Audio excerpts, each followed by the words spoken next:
Good evening everyone. I am Akansha Das and I am studying in class 6 and I am also a student of IFA.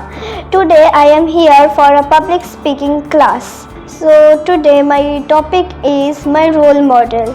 My role model is Sunita Williams. Sunita Williams was born in 1956 in Ohio, USA.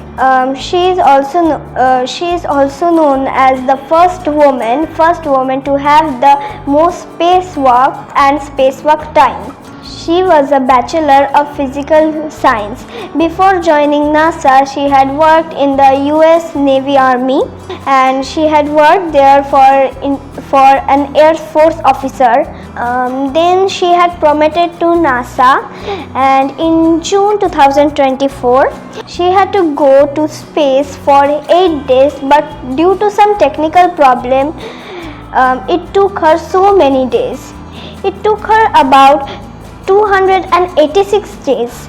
On 23rd March 2025 at 4 a.m. she had came from the space to the Atlantic Ocean.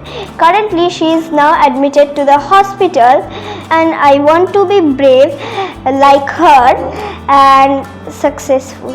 Thank you so much everyone.